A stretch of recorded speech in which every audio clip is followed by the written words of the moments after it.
Oi pessoal, como vocês estão? Tudo em paz? Eu sou a Natália e hoje eu vou gravar uma conversa com vocês sobre um dorama que eu assisti esses tempos e que eu gostei demais.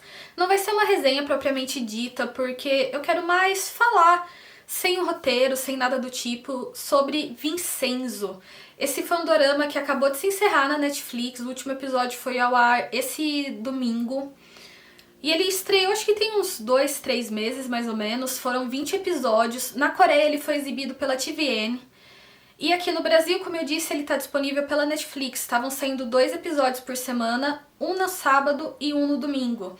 E eu posso dizer que eu já tô órfã desse dorama demais.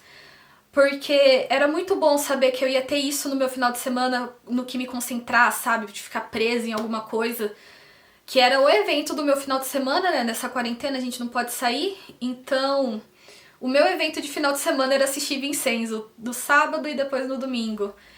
E foi um dorama que eu sei que cativou muitas pessoas, nos grupos de dorama só se fala sobre ele. Mesmo agora, tendo já dando uns dias, né, que o dorama foi encerrado, mesmo assim, os principais posts que eu vi nesses últimos dias foram sobre Vincenzo. Teve até um período que a gente ficou uma semana sem episódios, que foi terrível. Acho que foi... O último episódio tinha ido ao ar, foi o 15, aí... Não, foi o 16, aí ficou um intervalo entre o 17, 18, 19 e 20. Nossa, e foi uma semana terrível. Eu fico pensando, como será esse final de semana agora sem Vincenzo?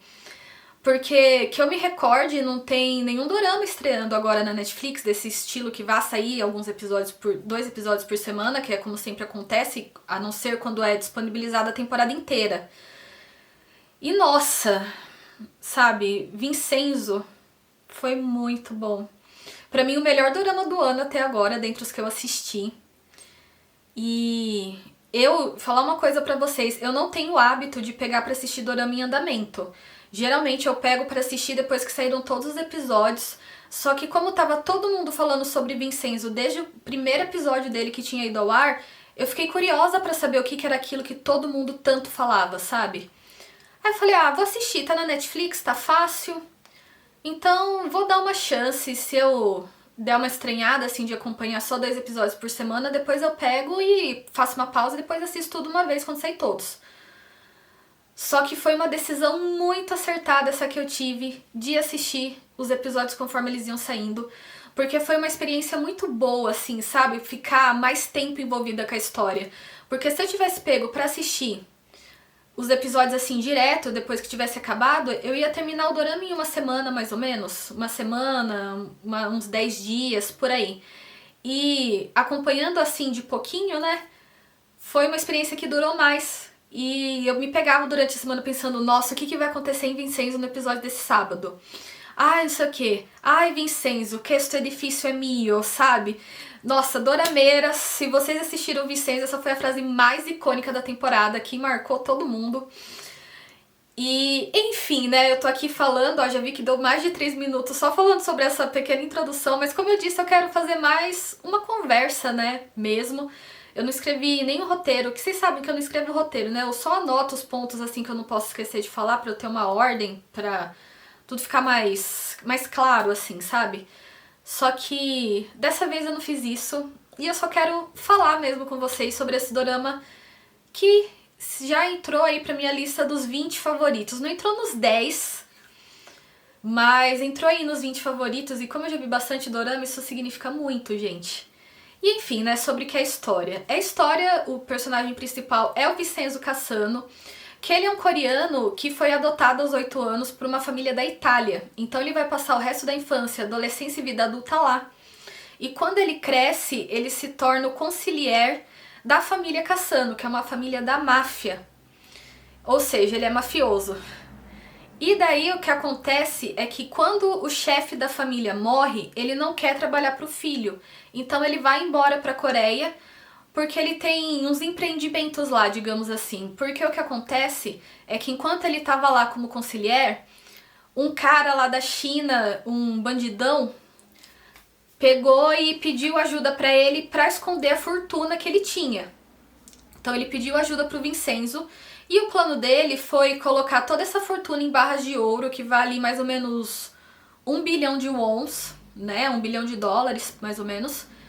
Só que tá toda em ouro essa fortuna, então ele queria esconder de alguma forma que só ele pudesse pegar. Aí o Vincenzo bola esse plano de esconder no subsolo de um prédio. Eles cavam lá um quarto secreto, escondem a fortuna lá e deixam o prédio funcionando normal pra ninguém nunca desconfiar do que realmente tem ali dentro. Aí eles usam o nome do Sr. Cho, que ele vai ser o dono do prédio, só que na verdade, agora eu não me recordo se era o Vincenzo ou era o cara da China, que era o dono do prédio, assim, por trás das máscaras, sabe? Mas oficialmente era o Sr. Cho, que é um amigo, parceiro do Vincenzo. E daí eles escondem lá essa fortuna no prédio lá em Seul. E daí o Vincenzo vai pra Coreia porque o dono da fortuna morreu. E daí ele quer pegar o que tá lá pra ele, né? Enfim. E daí ele vai pra Coreia, só que vai ter vários impedimentos, porque como era a abertura lá pra entrar nessa sala secreta, era pelo olho, sabe? Eu não esqueci, eu não lembro o nome agora que fala disso. Mas era reconhecimento do olho, e só aquele cara, o chefão, que poderia ter o olho reconhecido lá pra entrar nessa sala e pegar o dinheiro. O ouro, né, na verdade. E daí o plano do Vincenzo é demolir o prédio, porque daí se demolir ele vai conseguir tirar o ouro de lá. Só que quando ele chega tem uma confusão com os inquilinos do prédio, aí o Vincenzo fica, não, eu vou alocar vocês pra um shopping, pra um lugar melhor e vocês abandonam esse prédio. Só que eles não querem fazer isso. Aí nesse meio tempo entra a grande vilã da história, que é... eu acho que eu posso falar que ela é a grande vilã, que é a empresa Babel, o grupo Babel. Que eles querem construir a Babel Tower lá no lugar que tá o prédio do Vincenzo. Aí vão acontecer N coisas, o Vincenzo obviamente não vai querer vender o prédio pra eles, os inquilinos não vão querer que o prédio seja comprado. E daí o pessoal da Babel, em parceria com o pessoal de uma empresa de advocacia, eles vão lá conseguir ameaçar o Sr. Cho, ameaçar ele, a família, e daí ele acaba assinando os papéis para vender o prédio. Então daí vai começar a chegar mesmo nas confusões que tem nesse dorama. Enquanto isso, o Vincenzo vai fazendo amizade com o pessoal lá do prédio, os inquilinos, que tem as lojas cada um, especialmente com um senhor, que eu não me recordo o nome dele agora, gente, me perdoa. Mas eu vou dar isso aqui, daqui em diante serão muitos spoilers, né? Isso daí foi mais a visão geral da história, o que eu falei até agora. A partir de agora são muitos spoilers, então se você estiver assistindo esse vídeo, assista por sua conta em risco. Mas ele vai fazer amizade com esse senhor, que é um advogado, que ele tem empresa de advocacia dele lá nesse prédio. E daí, ele vai lutar junto desse cara, no começo assim, contra a Babel. Só que a Babel é... enfim, como que eu posso falar? A Babel é má. As pessoas que comandam a Babel são más, melhor dizendo, né? Porque a empresa em si não é má, mas ela é gerida por pessoas más. Então vai ter esse conflito entre o advogado e a Babel. E o que acontece é que eles mandam matar ele, né? A empresa, a Woosung, tô falando errado, gente. Mas enfim, a Woosung, que é a empresa de advocacia que trabalha pra Babel, tem uma certa advogada lá, que ela era promotora, que é a personagem que eu mais odiei nesse dorama. Eu não odiei o vilão dos vilões, eu odiei ela. Porque ela era uma pessoa tão malvada, ela era ruim, sabe? Você é uma pessoa ruim. Ela odiava essa mulher, a Choi. É Choi o sobrenome dela. E nossa, como eu odiava, ela aparecia em cena, me dava um nervoso. E o que só prova que a atriz que interpretou ela foi muito boa, né? Porque se ela conseguiu passar essa emoção, criar essa raiva em quem tava assistindo, é sinal de que a atriz realmente mandou bem. Mas nossa, gente, pior pessoa desse dorama é essa mulher. E daí, eles vão mandar matar o advogado lá do prédio do Vincenzo, que é o Jean Plaza, o nome do prédio. E ele vai ser morto. Aí o que acontece? A filha dele vai assumir o lugar dele lá na empresa E ela e o Vincenzo vão se unir pra lutar contra a Babel, conseguir vingança mesmo. Aí eles vão fazer milhões de coisas. Que é muita coisa que acontece, gente. Eu não vou nem contar aqui. Até porque eu não quero também falar na ordem errada, às vezes, né? Dar uma confundida, mas é muita coisa que acontece. Existem muitas mortes, muita vingança, muito sangue, explosão, tiro, porrada e bomba. E assim, o interessante é que o Vincenzo, ele não é um personagem bom.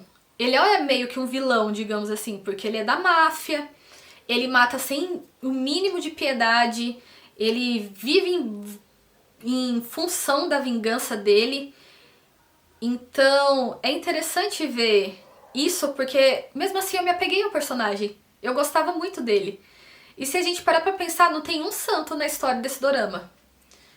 E mesmo a advogada que vai se unir a ele, né, a filha do colega dele que morreu, a Chae-young, mesmo ela, que ela tinha muitos problemas com o pai antes, inclusive ela trabalhava para o sangue, mas ela sai depois que o pai dela é assassinado, porque ela sabe que foi a Choi que mandou matar o pai dela.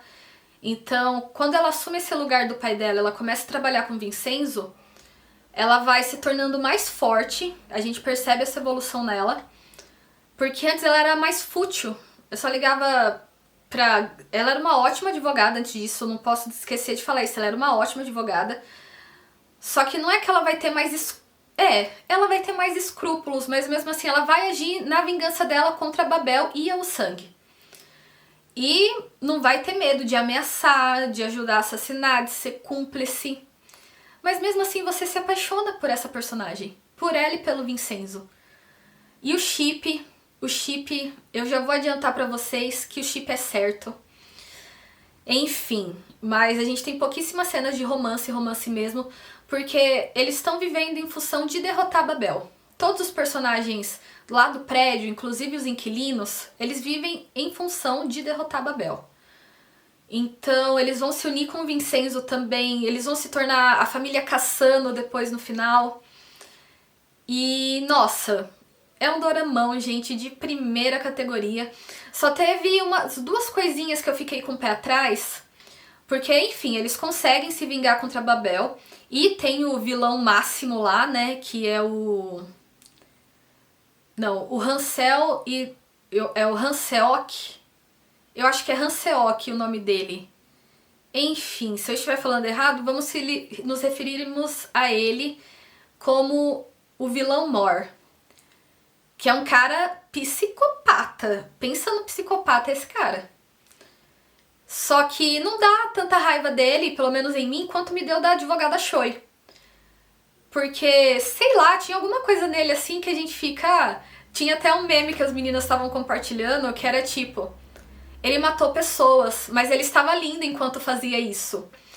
Então, o nosso relacionamento com ele, o resumo é dado nesse meme, sabe? Enfim. E ele vai matar muita gente, vai cometer atos de maldade, crueldade. E vai matar meu personagem preferido do dorama inteiro, que acontece umas mortes aí no final. E, enfim, tem várias subtramas no dorama também. Tem a trama da mãe do Vincenzo, que, né, eu acho que eu falei no começo que ele foi adotado quando ele tinha 8 anos. Só que ele foi criado a maior parte da infância dele com a mãe, só que a mãe deixou ele no orfanato e daí depois ele foi adotado. Então tem essa trama da mãe com o Vincenzo. Tem a treta entre a Chae-young e a advogada Choi, porque elas já se conheciam lá da Usang, quando a Chae-young trabalhava lá. E as duas se detestavam, assim, porque a Chae-young, ela é sangue nos olhos também, sabe? Ela não era uma personagem sonsa, ela era sempre muito forte, só que ela tinha as prioridades meio diferentes da do pai dela, digamos assim. Ela se importava mais com sucesso, vencer casos, defender pessoas ricas. E o pai dela era um advogado mais do povo, que ligava mais para as causas justas, em fazer justiça mesmo, sabe? Então tinha aí essa diferença entre eles. Mas eu só posso dizer que esse foi um doramão. Ah, eu esqueci de falar as partes que eu fiquei meio confusa. Porque no final eles conseguem mover o ouro. tirar o ouro lá do prédio, porque tem a subtrama do ouro também. Eles conseguem tirar o ouro lá do prédio, só que eu não entendi se foi distribuído entre os inquilinos, porque os inquilinos ficam sabendo também que tem ouro escondido lá. Aí não falou assim o que eles fizeram com aquele ouro, só mostrou onde eles esconderam, mas não falou, ficou metade pro Cassano, metade pra Chae-Young, não. Ou só ficou entre os que ajudaram a tirar o ouro, dividiu entre todos os inquilinos.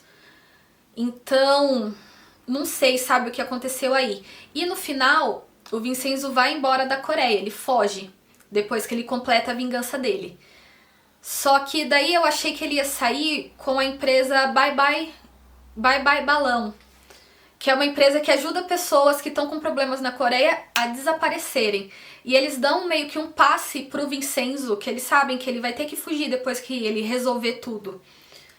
Aí eu achei que ele ia fugir dessa forma, só que daí acabou que ele fugiu com a ajuda do pessoal do serviço de inteligência. E outra coisa também é que daí ele foge, né, mas no final ele volta. Nas últimas cenas, assim, que ele vai embora depois que a vingança é concluída, que eles derrotam Babel, derrotam o Vilomor, derrotam Choi. E que vingança que ele faz, nossa. Ele é digno, assim, do Poderoso Chefão, sabe? A vingança dele. A forma que as pessoas morrem nas mãos dele. E... enfim. Teve também que daí ele vai embora, né? Só que daí passa acho que é 1 ano, aí ele volta, faz uma visita. Aí os amigos dele lá da inteligência estavam pensando, não, a gente tem que encontrar o Vincenzo, mas não tem nenhum sinal dele. Aí ele volta, só vê a Chae-Young e acaba com ele andando por Seul. As falas dele no final são perfeitas também. Que ele andando e pensando, né, falando. E é sensacional o discurso que ele faz. Só que ele voltou, viu só a Chae-Young, eles deram uns beijos lá. A gente falou chip certo. E daí ele foi... daí ele tava lá, ele volta, só que ele volta por um dia só. Que ele vai com a... acho que com o pessoal da embaixada da Itália, uma coisa assim. Porque ele é procurado na Coreia por diversos crimes também. Por isso que ele teve que fugir no final. Então, eu senti falta disso, sabe? Dele pegar e encontrar os amigos dele da inteligência, encontrar o pessoal do prédio, porque eles viraram uma família mesmo, todos eles. Se ajudaram muito, dependeram muito um do outro, se sacrificaram. Então eu senti falta disso, sabe? Não vou falar... eu já dei milhares de spoilers, né, como vocês perceberam, mas ainda bem que eu avisei que ia ter spoilers no começo, senão ia ser mancada minha. Mas eu não vou falar quem é meu personagem preferido e como ele morre, quem é, pra poupar vocês desse spoiler, mas eu acho que quando vocês assistirem, vocês vão ser cativados por ele e talvez ele vire seu personagem favorito também. Que a morte dele foi uma morte que gerou muita tristeza na comunidade dorameira nesse final de semana. E... enfim, eu já quero assistir tudo desse ator. Eu vi um dorama com ele uns anos atrás, mas tô de olho em um outro que ele fez que parece que tem 70 e tantos episódios. E enfim, eu quero muito assistir. E o que eu posso dizer pra vocês é que esse é um doramão. Foi o melhor dorama que eu vi esse ano até agora. E foi muito gostoso de acompanhar, assistir os 2 episódios por semana. Inclusive agora eu tô até acompanhando mais doramas assim. Eu assisti na Vilera também, nesse esquema de 2 episódios por semana, que é o Forma Saindo, que sai de segunda e terça. E eu tô assistindo Law School agora também, que sai de quarta e quinta. Então tava sendo perfeita a minha semana, que eu tinha dorama segunda, terça, quarta, quinta, sábado e domingo. Eu só não tinha na sexta-feira. Aí agora acabou na Vilera e acabou Vincenzo, então eu só tenho Law School. Ou seja, eu tenho que começar novos doramas logo, pra compensar e ocupar esses espaços, né? Enfim, pessoal, esse foi o vídeo de hoje. Mais uma conversa mesmo, eu falando sobre o dorama. Nem tanto uma resenha bem estruturada, nem nada disso. Mas é que eu queria falar sobre ele mesmo. E, enfim, é isso. Se você gostou desse vídeo, deixa um like pra mim, vai me ajudar bastante. E eu convido você a se inscrever no meu canal, caso você não seja inscrito e goste de livros, filmes, séries e doramas. Aqui a gente tá sempre falando sobre essas coisas. E por hoje é só, pessoal. A gente se vê no próximo vídeo. Tchau!